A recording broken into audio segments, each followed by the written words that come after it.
2, 3, 4, 5. 1, 2, 3, 4, 5. 1, 2, 3, 4, 5. 1, 2, 3, 4, 5. 1, 2, 3, 4, 5. 1, 2, 3, 4, 5. 1, 2, 3, 4, 5. 1, 2, 3, 4, 5. 1, 2, 3, 4, 5. 1, 2, 3, 4, 5. 1, 2, 3, 4, 5. 1, 2, 3, 4, 5. Selesai. Saya akan servis filter udara pada karburator. Pertama-tama kita akan copot 3 baut yang ada di sini menggunakan obeng plus.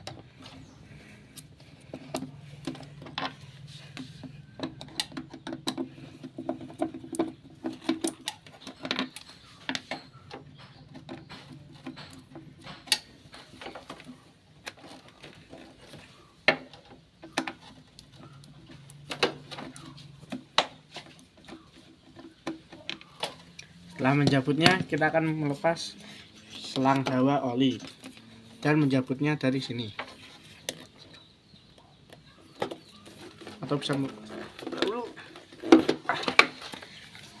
Setelah dibuka, penampakannya akan seperti ini.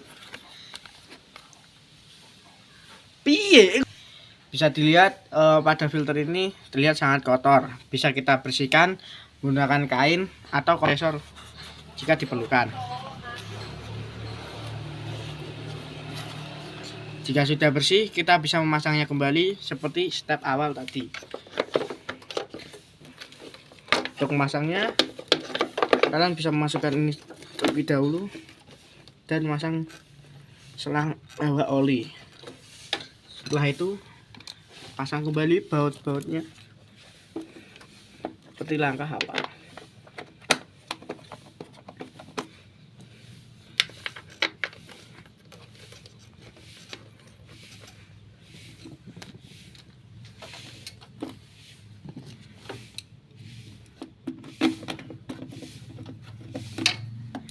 Untuk memasangnya, kita bisa mengikuti arah jarum jam.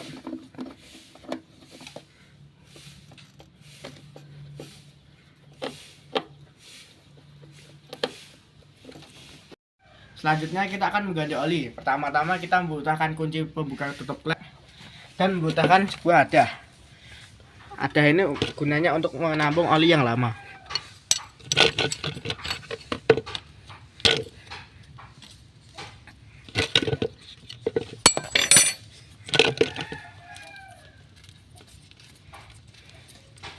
Setelah kita membukanya, kita akan mengetahui seberapa kotor dari oli lama tersebut.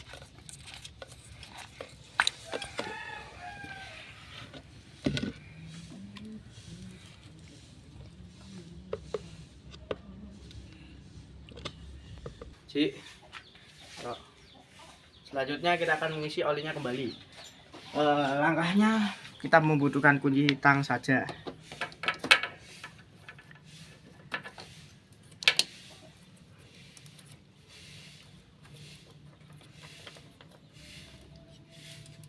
Setelah membukanya, kita membutuhkan corong atau bisa menggunakan kertas yang digulung. Kita masukkan olinya kembali.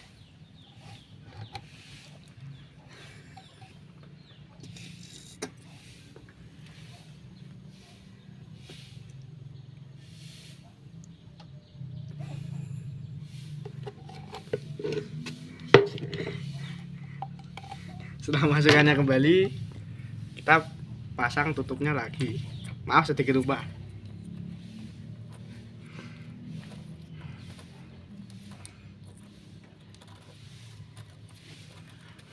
Setelah menutupnya kita kencangkan dengan tang.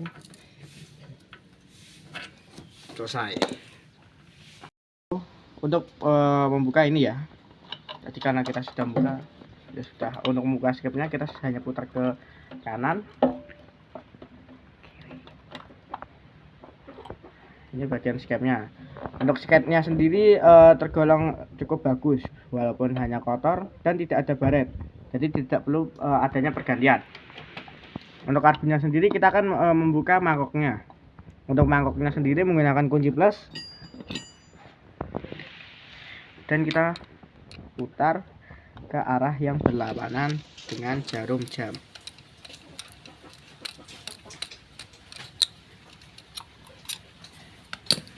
Jika sudah terlepas, akan terlihat seperti ini.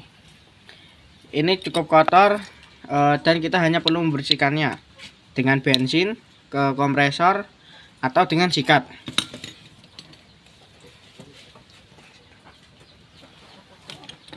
Nah, untuk membersihkannya kita hanya perlu sikat dan dioleskan dengan bensin. Lalu kita hanya menyikatnya seperti ini.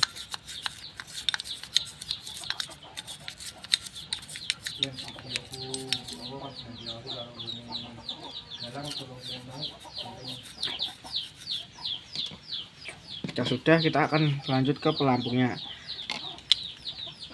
Pelampungnya bisa kalian lepas terlebih dahulu jika ingin dilepas. Jika tidak ingin, tidak apa-apa, hanya kita perlu menyikatnya saja.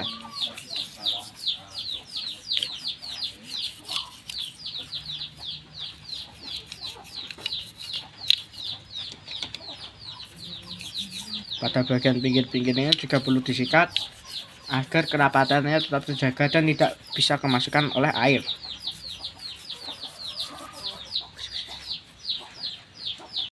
Kita melakukan servis pada karburator. Kali ini kita akan melakukan penyetelannya. Kita hidupkan terlebih dahulu ke mesinnya. Setelah kita menghidupkan, kita akan memutar baut stasioner ke titik yang paling mentok. Setelah mentok, kita akan memutar baut angin-angin yang ada di sini. Memakai tangan saja karena baut tidak cukup. Setelah itu kita akan coba mengegasnya. Jika terasa sudah bersih, tidak ada mati-matian atau yang lainnya, kita coba gas ya. Gas pada RPM atas tidak ada berebut sama sekali. Karburator kita akan mengecek celah klep menggunakan kunci tutup klep.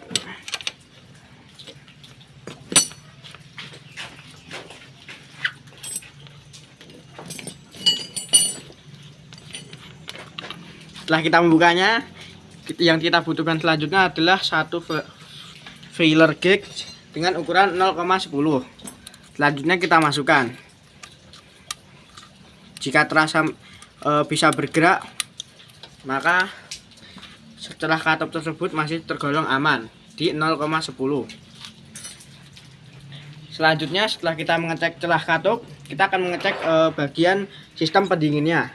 Sistem pendingin pada motor ini menggunakan sistem sirip yang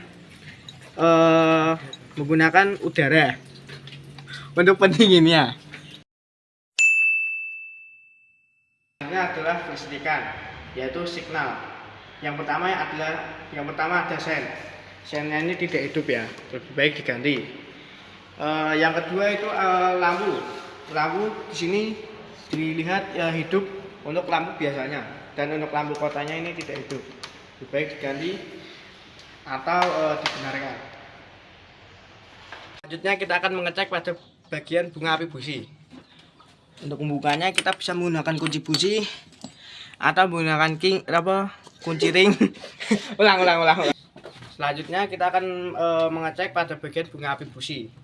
Kita bisa menggunakan kunci ring 18 atau menggunakan kunci busi seperti biasa. Ini bisa dicopot terlebih dahulu dan kita putar.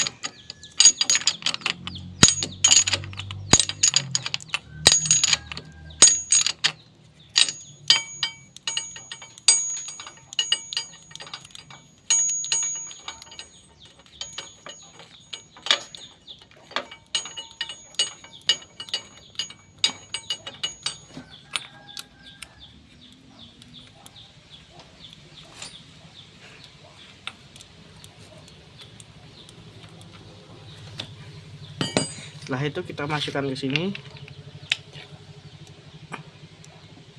Dan kita akan mengecek bunga api pada di sini. Nggak usah dipegangin karena cukup berbahaya tersetrum ya teman-teman. Karena teman saya habis tersetrum, jadi kita begini saja. Dan kita akan menyalahnya.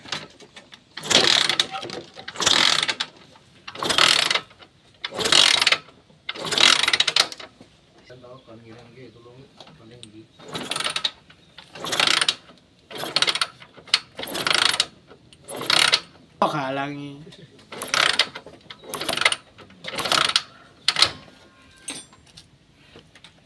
Lo ngawur. Starter. Lewat DVD. Setelah kita mengecek bunga api busi, selanjutnya kita akan mengecek pada bagian baterai. Pada bagian baterai sendiri terdapat 2 baut untuk melepas bracketnya. Untuk bracket sendiri menggunakan kunci 10. Bisa menggunakan kunci shock atau yang lainnya.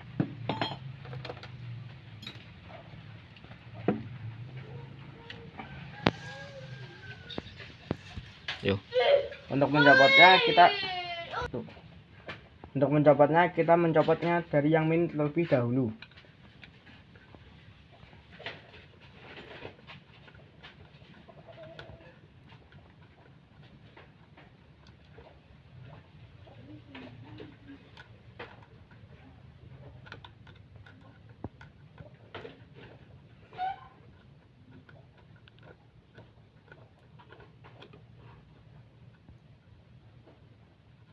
Setelah yang min tercopot, baru yang kita lanjutkan yang ke plus.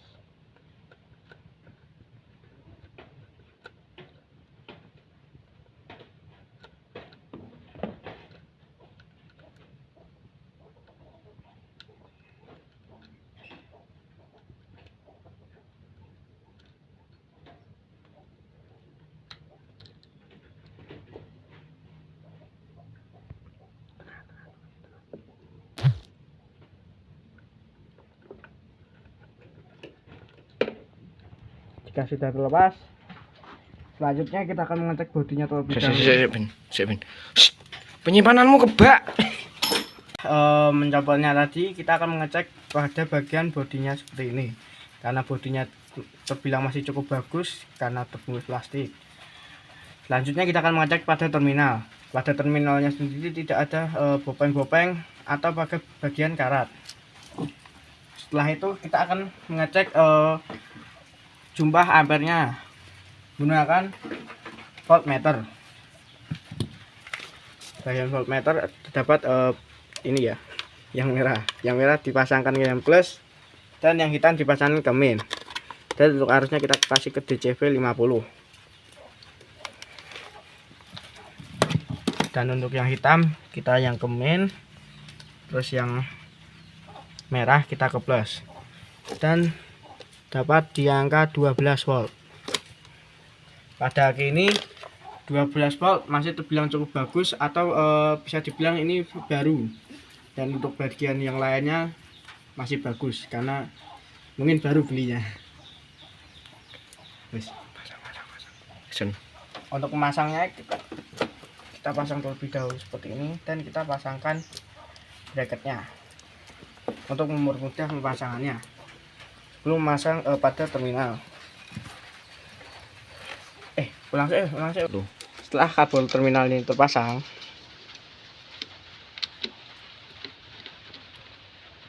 selanjutnya kita akan memasang pada bagian bracketnya terlebih dahulu.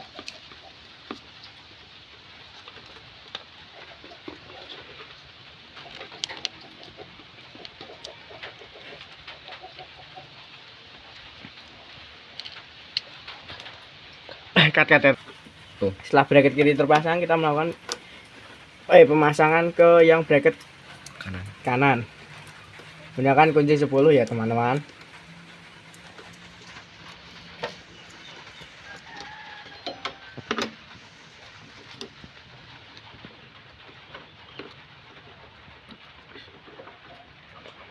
Selesai. Kelistrikan kita akan beralih ke chassis. Yang pertama kita perlihatkan cek kemudi. Kemudi ini dominan ke kanan. Ulang sabar. Setelah kelistrikan, kita akan beralih ke chassis. Yang pertama yaitu cek kestabilan pengemudi. Dari ini kita bisa simpulkan bahwa kemudi lebih dominan ke kanan. Setelah kemudi kita akan beralih ke suspensi. Bisa dilihat suspensi ini sealnya sudah bocor. Lebih baik diganti atau membeli shock yang baru. Setelah itu pengereman. Pengereman bisa dicek yang bagian depan terlebih dahulu. Untuk sistem pengereman ini cukup bagus karena lumayan pakem. Untuk yang belakang ini juga cukup pakem, jadi tidak ada perlu pergantian. Setelah itu kita akan cek rantai atau kerenggangan rantai. Yang pertama kita siapkan pegaris yang lurus dan menentukan ke sini. Pada ini tertulis di 27 cm. Kita cek kerenggangannya yaitu ke 29. Bisa diketahui berarti kerenggangannya yaitu 3 cm atau 20 cm. Setelah itu kita akan cek tekanan ban.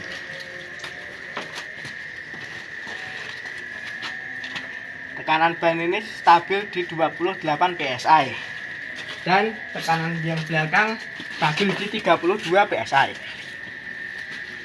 Sekian.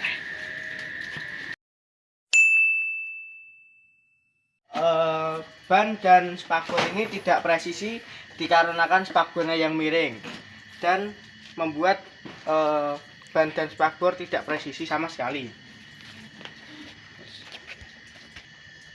Selanjutnya beralih ke bagian bodi.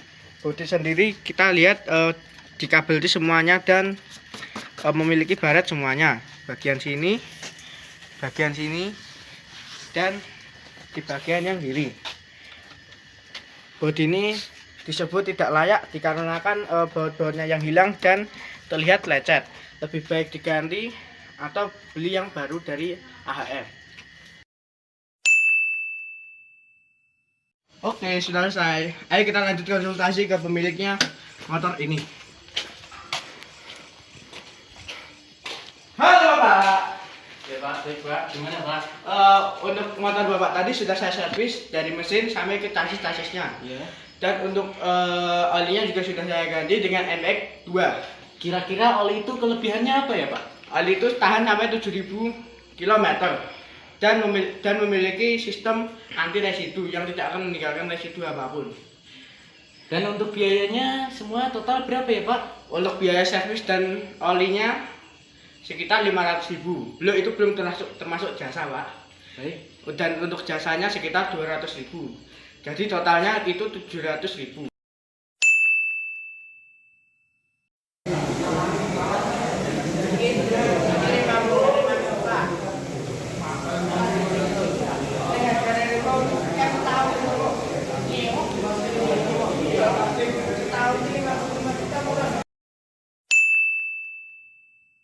All about my explanation. I hope this video is useful for you. Thank you for watching. See you next time. Bye bye.